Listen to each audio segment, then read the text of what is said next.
Aí vamos enviar aqui pro pessoal, aqui, ó. Então eu dou um bom dia.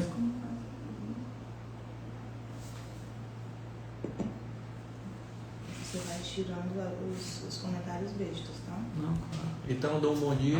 Pode mostrar, já começou já. Já começou? Já. Bom dia. Bom dia, pessoal. Falar hoje um pouquinho sobre a relação entre obesidade e câncer. Cirurgia bariátrica e câncer. É uma dúvida muito frequente. Obesidade é uma doença inflamatória, é uma doença que modifica o corpo, modifica as relações hormonais e pode sim, pelo aspecto inflamatório dela, levar a aumento de incidência de alguns tipos de câncer. Há pelo menos 13 cânceres que têm a incidência aumentada quando a gente porta obesidade. Então, doutor, eu faço uma cirurgia bariátrica, aumenta o meu risco de câncer? É justamente o contrário. Ter a obesidade é que aumenta o risco de câncer. Quando você faz uma cirurgia bariátrica, você vai perder peso, vai diminuir a inflamação no corpo e a tendência é que alguns cânceres sejam inclusive prevenidos. Para citar alguns exemplos, tumores de cólon são mais frequentes nos pacientes obesos, tumores de rim são mais frequentes em pacientes que têm obesidade, tumores de pâncreas são mais frequentes em pacientes que têm obesidade, tumores de mama são mais frequentes em pacientes que têm obesidade. Não estou aqui dizendo que pacientes magros não possam ter esses tipos de tumores, mas esses tumores são mais frequentes na população portadora de obesidade. Então, uma vez que a gente trata a obesidade, seja de maneira cirúrgica ou não, ou seja, melhorado o quadro de obesidade, faz sim diminuir a incidência de vários tipos de cânceres. Doutor Rodrigo, e as canetas emagrecedoras, que hoje em dia elas existem, elas substituem uma cirurgia bariátrica? Tudo que vem para tratamento da obesidade é muito bom e muito bem-vindo. Por que não é uma substituição? A cirurgia é um tratamento que é definitivo, é um tratamento que é para sempre. A pessoa, uma vez que faz a cirurgia, ela tem alterações hormonais de sinalização entre o intestino e o cérebro, dando saciedade, e a retirada de uma porção do estômago em alguns tipos de cirurgia, que levam à diminuição da grelina, que é um hormônio que dá fome, ou seja, a cirurgia diminui fome e acelera a saciedade, e esse efeito ele é perene. Uma vez que a cirurgia está feita, ela está feita e é um tratamento para sempre. Quando você usa as canetas, você simula essas alterações hormonais, só que na cirurgia, essas alterações são fisiológicas, ou seja, você come e esse ciclo de hormônio acontece. Nas canetas, você aplica e aquela dose ela vai se manter ali constante, você semanalmente vai aplicar, simulando, mas não de maneira fisiológica, não produzido pelo intestino, mas colocado no subcutâneo, esse tipo de alteração hormonal. E uma vez que você para de usar, esses efeitos eles passam. Então, os remédios para a obesidade, em teoria, deveriam ser de uso crônico. Como é que eu paro um remédio para uma doença de uso crônico? Seria a mesma coisa de parar um remédio para diabetes, parar um remédio para hipertensão, parar um remédio para o colesterol alto. Qualquer dessas medicações, a maioria das vezes, é de uso crônico. Então, na obesidade também seria. Então, a cirurgia é um tratamento crônico, é um tratamento persistente, é um tratamento para sempre. E qualquer outro medicamento é um medicamento que, se parado, foi de uso temporário, então o efeito vai ser perdido. Então não é bom? Não, também não, ninguém está dizendo isso. É ótimo que existe esse multimodalismo de tratamento. É ótimo que a gente tenha várias formas para tratar os pacientes, inclusive para os pacientes operados. Porque o paciente operado, com o tempo, daqui 5 anos, 10 anos, ele pode sim apresentar algum nível de reganho, de recidiva da obesidade. Como é que a gente trata? Normalmente operando de novo? Pode até ser, mas se a gente tem como arma os remédios, a gente pode usar esses remédios por um tempo para devolver um peso mais adequado com a atividade física. Então, ter várias modalidades de tratamento é muito importante. Ter os profissionais que se ocupam de cada uma dessas áreas é muito importante. Então, a cirurgia não é para te tirar do teu nutricionista. A cirurgia não é para te tirar do teu endocrinologista. A cirurgia é para tornar o trabalho desses profissionais mais simples, mais tranquilo de ser feito. Mas é muito importante que você mantenha um acompanhamento com um profissional clínico endocrinologista, que é um dos principais profissionais no tratamento da obesidade, juntamente com o nutricionista. Se você tem algum grau de ansiedade ou de depressão, onde esses aspectos te levem a beliscar, te levem a procurar ali doces, a procurar um refúgio no alimento, também é importante o papel do psicólogo. E a atividade física também é fundamental, ou seja, a cirurgia ela está inserida no meio de vários outros tratamentos. Então, tratar a obesidade sem pensar em multimodalismo de tratamento é tratar só uma parte, não tratar o todo. Então, cada paciente precisa ser tratado de forma individual. Para uns é mais importante o aspecto psicológico, para outros mais importante o aspecto da atividade física, e a cirurgia, quando bem indicada, vai ajudar todos eles. Não compete cirurgia com remédio, são associações que a gente faz, eles se ajudam. Então, tem paciente para todo tipo de tratamento, e o que é melhor para você que tem que ser identificado pelo seu médico, pelo profissional que você buscou. Então, busque médicos competentes, médicos experientes, para que você tenha a melhor informação possível no seu tratamento. Doutor, tem risco grave de usar Mounjaro e depois de emagrecer parar? Não é que tenha risco grave de usar o Mounjaro e depois de emagrecer parar. Você pode parar a medicação, desde que você coloque no lugar da medicação alguma outra forma de tratamento. Então, se eu tinha lá, vamos dizer, 100 quilos, consegui chegar a 80 e vou parar o Mounjaro, mas eu estou fazendo agora uma carga de atividade física muito maior do que eu fazia quando eu tinha 100, vamos dizer que você está substituindo o Mounjaro por essa carga de atividade física muito maior do que você tinha. Então, assim você talvez consiga manter peso. Mas pura e simplesmente parar o remédio, a chance de você engordar tudo de novo é enorme. Então, parar a medicação é parar o tratamento. Seria a mesma coisa de um paciente diabético que conseguiu controlar o diabetes com remédio. Na hora que controla o diabetes com remédio, para de tomar o remédio. A chance desse diabetes descontrolar é muito grande. Então, essas medicações, na grande maioria das vezes, são para uso crônico. Se for para uso por um tempo, quando a gente for parar, esse parar tem que ser substituído por alguma outra coisa. Seja uma psicoterapia, seja atividade física, seja um outro medicamento, seja até a cirurgia, porque esses remédios eles podem ser usados como ponte para fazer com que aquele paciente que é muito grave para a cirurgia, que tem um nível de obesidade muito grande, melhore de peso para ganhar uma condição cirúrgica melhor. Aí a cirurgia é o tratamento crônico. Doutor, explica melhor esse processo de emagrecer para operar. Quando a gente tem obesidade, a gente tem ali muitas vezes um fígado muito grande e gorduroso, né? A esteatose hepática, a gente tem uma apneia do sono que pode ser grave, a gente tem um coração que pode estar sobrecarregado, e operar nesse momento talvez não seja o mais adequado. A gente pode melhorar essas funções todas para ter uma cirurgia com risco menor. Então, perder peso para operar não é uma coisa que não é que seja obrigatório, mas para alguns pacientes torna o risco cirúrgico muito menor. Então, por que não fazer? Por que a gente não usar um remédio para perder peso, para ganhar uma condição de uma cirurgia mais tranquila? Por que não ir a um nutricionista, fazer uma dieta, fazer uma reeducação alimentar, até para já ir modificando os hábitos desde o pré-operatório, para tornar aquelas mudanças que vêm para depois, parte delas já feitas, para que tudo não seja um susto depois da cirurgia. Então essa perda de peso pré-operatória, ela desinflama o corpo, ela melhora a função do coração, ela diminui a apneia do sono, diminui o fígado e faz com que sua cirurgia seja mais tranquila. Então eu sempre recomendo aos meus pacientes que percam peso antes da cirurgia. Doutor Rodrigo, já fiz a cirurgia, mas estou com 120 quilos. Depois da cirurgia eu consegui chegar a 99,5. Sou cliente dialítico. Faço exercícios, corro, mas não estou conseguindo. Qual era o peso antes, né? Qual era o peso inicial? O peso antes de chegar ao peso menor? Repete para mim, por favor. Aí. Doutor Rodrigo, já fez a cirurgia, mas estou com 120 quilos. Depois da cirurgia, eu consegui chegar a 99 quilos, né? Sou cliente... Faz diálise, né? Faço exercício, corro e não estou conseguindo. Eu entendi que hoje está com 120, chegou a 99. Era importante saber de onde partiu. Porque vamos dizer que tivesse 150 quilos, chegou a 99 e hoje está com 120. Se a gente for olhar o lado meio cheio do copo, seria, eu ainda peso 30 quilos a menos do que eu pesava quando eu me operei. Há quanto tempo eu me operei? Vamos dizer que foi há 5 ou 6 anos. Como é que você estaria hoje se não tivesse feito a cirurgia?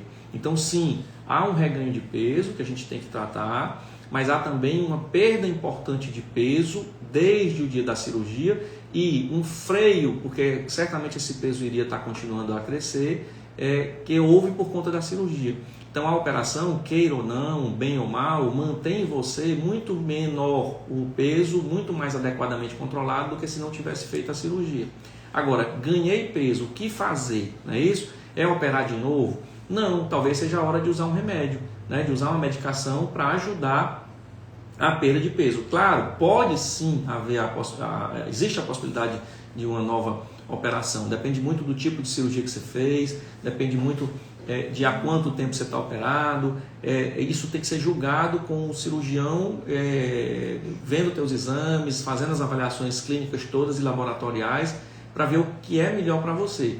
Mas medicar nessa fase é muito importante. Ser um paciente que faz hemodiálise atrapalha um pouco, claro, 3 vezes por semana, tem que estar parado na máquina 4 vezes, isso leva a alguns efeitos colaterais, tem alguns remédios que se toma. Então é um paciente um pouco mais difícil de lidar do que um paciente que não está em hemodiálise, mas isso não quer dizer que seja impossível e não quer dizer que não possa ser usados os remédios. Então eu acho que fazer uma avaliação com o médico endocrinologista e com o nutricionista vai ser muito importante para você.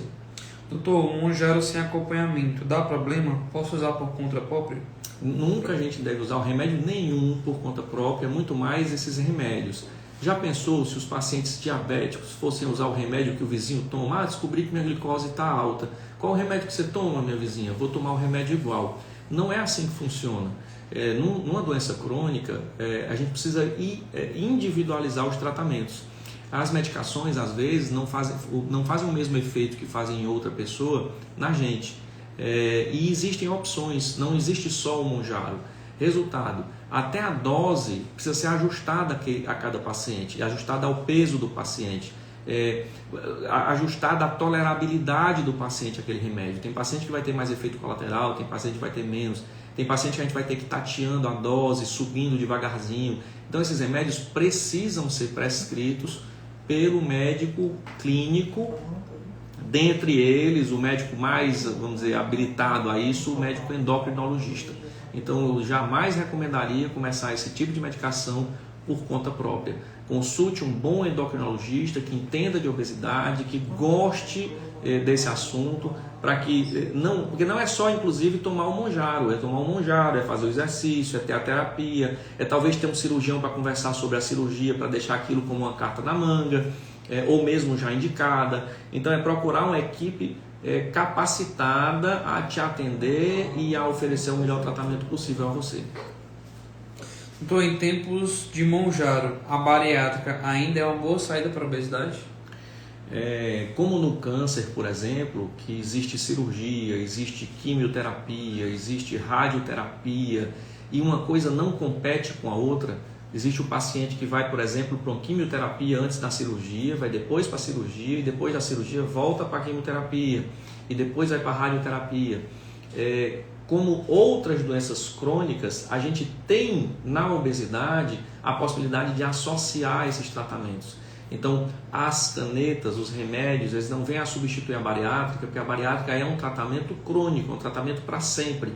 Uma vez instalada, uma vez operado um paciente, aquelas alterações hormonais e fisiológicas, elas estão ali para sempre. É muito diferente das canetas. Agora, as canetas são muito bem-vindas, tanto para emagrecer os pacientes antes da cirurgia, como a gente aqui já falou, quanto para depois da cirurgia feita, manter esses pacientes sob peso adequado quando há algum reganho.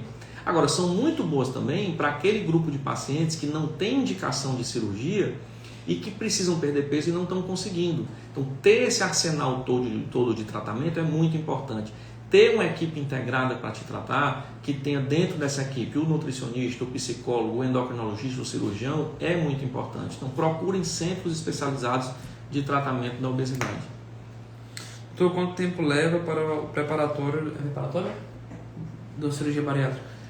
Em média, um paciente quando chega para consulta de primeira vez, pensando numa cirurgia bariátrica, o período entre o dia que ele decide a cirurgia e que ele tem indicação, ao dia que ele se opera, para passar por todos os trâmites de exames, preparo, a autorização junto aos convênios, dura mais ou menos 2 meses. Mas esse é um tempo médio. Há pacientes que vão demorar um pouquinho menos e há pacientes que vão demorar bem mais por questões clínicas, para organizar os exames, para organizar os pareceres, para chegar à cirurgia num momento mais adequado. Mas em média 2 meses. Posso ter câncer após a cirurgia bariátrica? Qualquer um de nós pode ter câncer na vida, né? Tendo ou não feito uma cirurgia bariátrica. Como eu falei no começo, ter obesidade eleva o risco de câncer. Ter obesidade. Na hora que a gente diminui a obesidade porque fez uma cirurgia, a gente diminui o risco de câncer. Ora, mas a cirurgia não imuniza ninguém contra o câncer. Se é uma pessoa magra pode ter um câncer, qualquer pessoa que fez uma cirurgia bariátrica e está magra ou mesmo tendo ganhado peso pode ter algum tipo de câncer. Então, qualquer coisa que a gente vá ter depois da cirurgia bariátrica vai ser depois da cirurgia bariátrica, mas não necessariamente por causa da cirurgia bariátrica. A cirurgia bariátrica diminui o risco de câncer, né? Não aumenta. Quanto tempo depois eu posso engravidar? Normalmente a gente recomenda que quando o peso estabilize, isso vai ocorrer ali entre 1 ano e 1 ano e meio do pós-operatório. O peso vai ter estabilizado, a gente vai ter chegado naquele limite de perda e o corpo já se adaptou a todas as modificações e a gente tem os exames também já com normalização de muitas coisas, aquela gordura no fígado que existia diminuiu ou sumiu, a pressão arterial que estava alta diminuiu, o colesterol melhorou, os triglicerídeos melhoraram, a apneia do sono ou sumiu ou melhorou muito. Então essa é a época, mais ou menos ali depois de 1 ano, 1 ano e meio da cirurgia, que a gente recomenda que os pacientes partam para a gravidez. Claro que isso pode mudar, se a gente estiver falando de um paciente que já está ali próximo aos 40 anos, que não tem tanto tempo ainda, né, de expectativa para engravidar, e a gente recomendar esse início de tentativa de gravidez um pouco antes disso. Mas na resposta, modo geral, 1 ano a 1 ano e meio depois da cirurgia. O correto é cirurgia bariátrica ou metabólica? Hoje a gente fala muito mais em cirurgia metabólica do que em cirurgia bariátrica. O termo bariátrico ele ficou na cabeça das pessoas, né? É um termo ainda mais conhecido. Mas quando a gente fala de bariátrica, a gente está falando de peso, cirurgia para peso. Quando a gente fala de cirurgia metabólica, a gente está falando de cirurgia para doenças. E a obesidade é uma das doenças envolvidas no tratamento. Tem também a hipertensão, o diabetes, a apneia do sono, a doença gordurosa do fígado, as osteoartropatias. São mais de 60 doenças associadas à obesidade. E a cirurgia ela não age por pura e simplesmente diminuição do estômago. Ela age por alterações hormonais. Diminuição da grelina, aumento no GLP-1, diminuição dos hormônios que dão fome, aumento dos hormônios que dão saciedade. Então a cirurgia ela é muito mais metabólica do que bariátrica. Posso beber álcool normalmente depois da bariátrica? Tem alguma restrição? A mesma restrição que existe para qualquer pessoa com relação ao álcool. O álcool é uma droga, não existe dose segura para o álcool, então nenhum médico pode recomendar o uso de bebida alcoólica. O uso de bebida alcoólica é uma coisa que deliberadamente os pacientes, as pessoas, fazem por sua própria conta e risco. Quando o assunto é obesidade, ainda é pior, porque o álcool é muito calórico. 1 grama de álcool tem 7 quilocalorias, 1 grama de açúcar tem 4. Então, 1 grama de álcool é mais calórico do que de açúcar. Ou seja, se eu tenho tendência a engordar e eu bebo, a chance de eu voltar a ganhar muito peso é muito grande. Então, como é que a gente vai recomendar alguém que tem uma doença como obesidade ingerir bebida alcoólica? Aí, o ideal seria não fazer a ingestão. Quanto tempo de recuperação para voltar às atividades normal? Normalmente 1 semana depois da cirurgia o paciente está bem, está fazendo alguns exercícios fisioterápicos que aprendeu no hospital. Com 15 dias ele já está numa dieta que ele já está comendo ali um franguinho, um pirê de batata, e dá para voltar às atividades físicas mesmo em academia, contanto que sem a parte ainda de abdômen, e os exercícios abdominais a partir ali depois de uns 3 meses de cirurgia. Mas 15 dias depois da cirurgia começa ali a voltar à vida normal, 1 mês depois o paciente está de volta a quase todas as atividades dele. Doutor, a obesidade interfere na fertilidade do homem? Sim, a obesidade é uma das causas de diminuição da testosterona e de fertilidade. A gente recebe pacientes muitas vezes que têm obesidade e que estão com essa dificuldade para tratamento cirúrgico ou não cirúrgico, para perda de peso, e isso vai melhorar os níveis de testosterona e a função sexual do homem. Isso acontece tanto do homem quanto na mulher. A obesidade é recomendada a partir de que momento? A cirurgia bariátrica, né? Recomendada Isso. a partir de que momento? Acho que Hoje ela está entre 14 anos de idade. Ela foi diminuída de 16 para 14. Isso não quer dizer que a gente saia operando tudo que é de criança de 14 anos. Mas é um reconhecimento que o CFM, o Conselho Federal de Medicina, deu, a segurança que é a cirurgia bariátrica e metabólica hoje, tornando possível a cirurgia em pacientes a partir de 14 anos de idade, desde que bem acompanhados, desde que com boa indicação, com pediatra, com endocrinologista. Esses pacientes eles já podem ser operados desde essa tenra idade. Doutor, já fiz a cirurgia e é obrigatório tomar vitamina porque eu não consigo tomar. Agora você consegue. Tem que ver porque eu não consigo tomar, né? Porque as vitaminas são complexos de suplementos, não são remédios, normalmente não dão efeitos colaterais. Qualquer coisa, qualquer comprimido que a gente tome pode dar um pouquinho de náusea, pode dar um pouquinho de desconforto. Tem gente que tem mais, tem gente que tem menos. Mas o preciso ou não preciso tomar depende dos tipos de cirurgia que você fez, depende da tua necessidade. 40% dos pacientes que vêm fazer uma cirurgia bariátrica, ou seja, são pacientes que têm obesidade, ainda não operaram e estão vindo para as avaliações. 4 de 10 já tem alguma deficiência de vitamina. Então, como é que a gente não vai repor vitamina numa população que quase a metade já tem deficiência? Então, pós-operatório, pelo menos no primeiro ano, é sim obrigatório o uso dos suplementos vitamínicos. E aí depois a gente vai julgar caso a caso, a depender dos exames, o que é que continua a tomar, o que é que pode parar. E a corrida pode ser retomada em quanto tempo após a cirurgia? 15 dias depois da cirurgia, o paciente já pode estar dando seus primeiros trotezinhos, né? Não estou falando aqui de correr uma maratona, mas pode começar a fazer as suas corridinhas, um mês depois está correndo praticamente normal. Doutor, eu tomo medicação psiquiatra, posso operar? Sim, não tem contraindicação.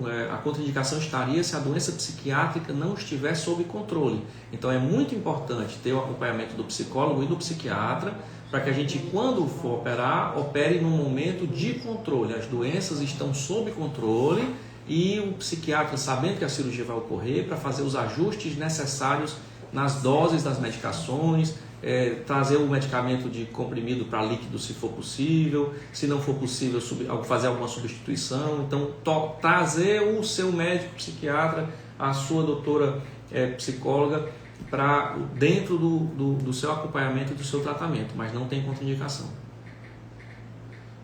Deixa eu ver aqui. Como é que é lá? Estou na fila de transplante, posso operar? Transplante renal. Transplante, né? Quem está na fila de transplante pode operar, sim. A gente tem alguns pacientes que a gente operou para tornar o transplante de rim, por exemplo, menos arriscado. Então, os pacientes que estão em fila de transplante não têm contraindicação à cirurgia bariátrica, desde que a gente tenha condição cirúrgica, condição clínica para a cirurgia. Então, a cirurgia bariátrica, inclusive, ela melhora a condição do transplante de rim para esses pacientes que estão em preparo.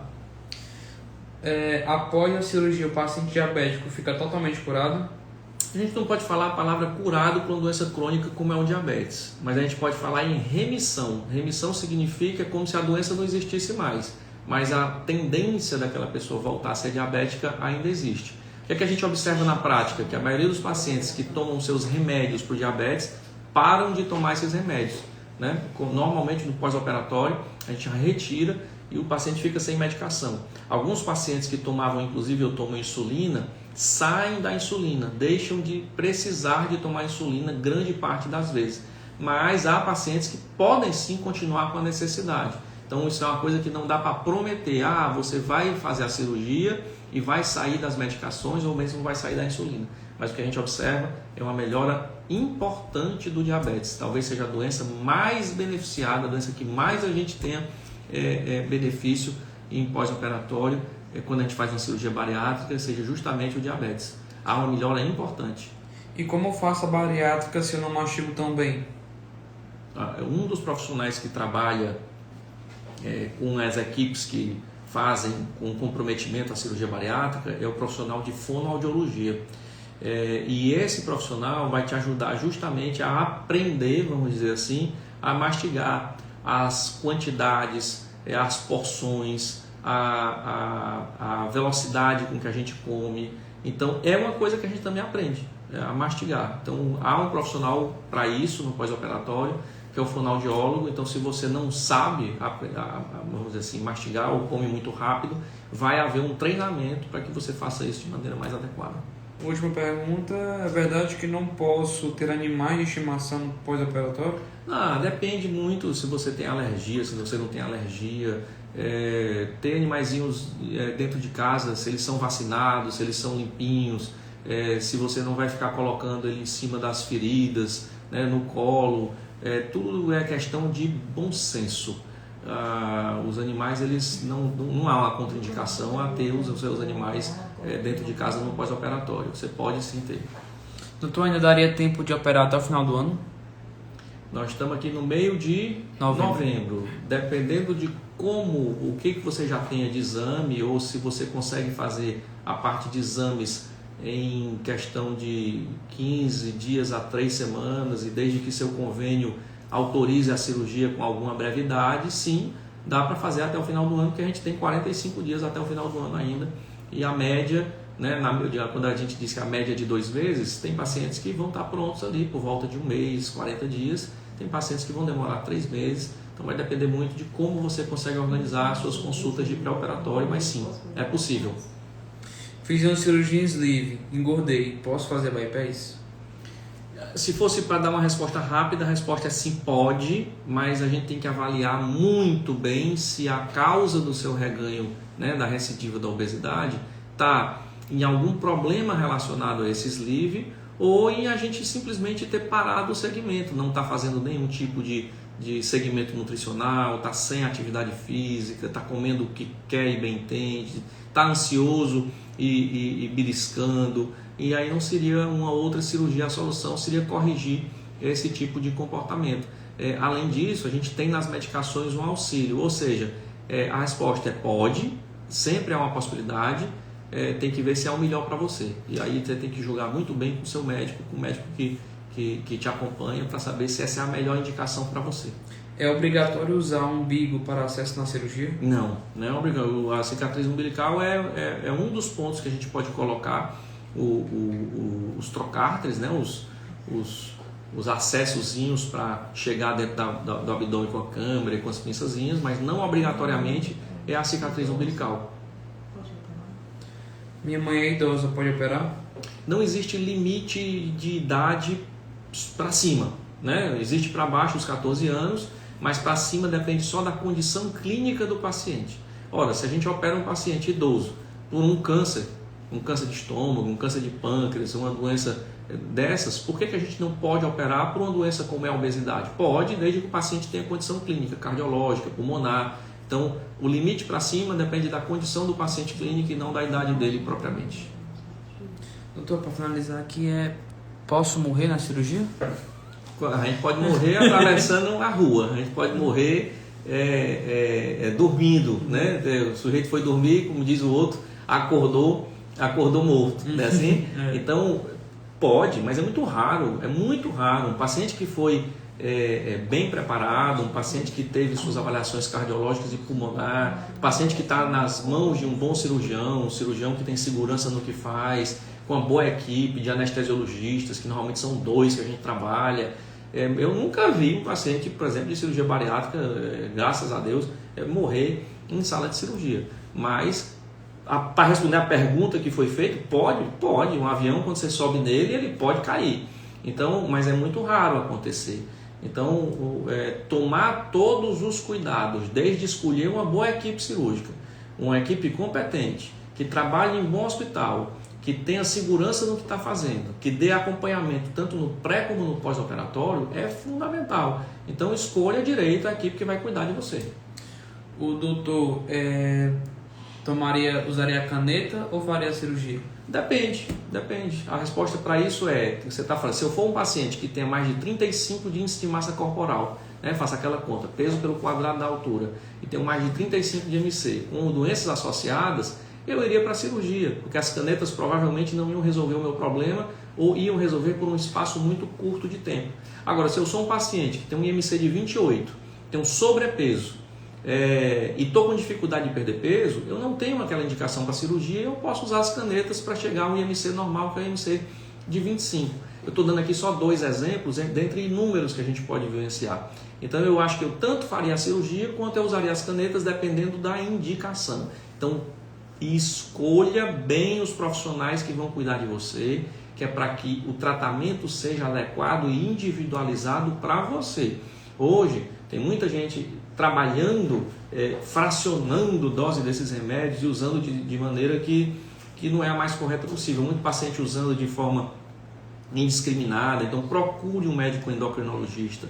É o médico habilitado a te prescrever essas canetas. É inclusive um médico habilitado a dizer, poxa, eu acho que está na hora de você procurar o cirurgião. Então trabalhar em equipe, ter bons profissionais é fundamental. Então cirurgia bariátrica é muito segura e eu certamente faria se eu tivesse indicação. Agora mesmo, para poder dar o ultimato, doutor Jair, por que é preciso... Assim, o doutor pode responder essa de forma mais rápida, mas o outro pode dar um ênfase mais. O rapaz perguntou por que se após a cirurgia da redução o restante do estômago fica no corpo retirado, e a outra perguntou por que é preciso usar Clexane após cirurgia.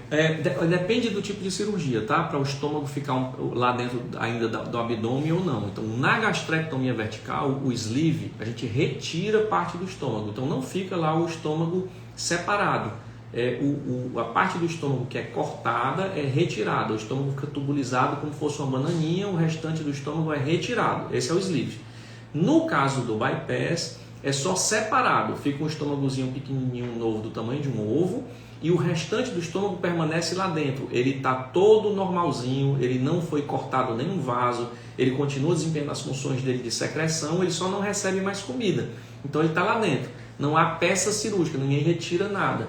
E o estômagozinho pequeno é ligado direto no intestino. Então, dependendo do seu tipo de cirurgia, pode ou não ter sido retirado uma parte do estômago. Depende do tipo de operação. Com relação a medicamento, que é a enoxaparina, que foi citado aqui, um deles que chama Clexane, né? Tem o Versa, tem vários outros, são remédios para afinar o sangue. Isso a gente usa para diminuir o risco de tromboembolismo, de trombose nas veias das pernas, que podem levar à embolia pulmonar. Todo paciente que tem obesidade tem um risco aumentado de tromboembolismo. Então é um dos cuidados que a gente tem com esses pacientes, de fazer a cirurgia com eles tomando esse remédio e depois manter esse remédio internado, inclusive passar esse remédio para casa. É prevenção contra trombose venosa profunda e tromboembolismo pulmonar. Eu agradeço demais, mais uma vez aqui, a presença de todos vocês nessa live. Desejo a vocês um bom final de semana e até a próxima. Um abraço a todos.